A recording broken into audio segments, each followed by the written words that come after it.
तपाईहरुले जीवन बीमा गर्दाखेरि जोखिम वहन अथवा रिस्क कभरेजको विषयमा यो चाहिँ रिस्क कभर भनेको त के मरिसकेपछि पाउने भन्ने धेरैलाई लागेको रहेछ। यसलाई मैले एउटा यहाँलाई भिडियो मार्फत जानकारी गराउन चाहन्छु।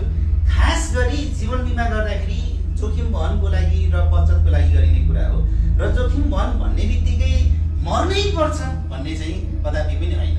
यसलाई खास गरी हामीले यसरी बुझौँ, जीवन बीमा गरिसकेपछि त्यो जीवनमा आइपर्ने जोखिम वहनको कुरामा के कुराहरू खास जोडिन्छ भन्दाखेरि खास गरी मान्छेहरूको एउटा अकालको कारणले मृत्यु पनि हुन सक्छ, अथवा दुर्घटना कारणले पनि मृत्यु हुन सकिन्छ, अथवा अन्य अब दुर्घटना पश्चात या विविध कारणले शारीरिक रूपमा स्थायी अङ्ग भङ्ग पनि त हुन सकिन्छ हैन।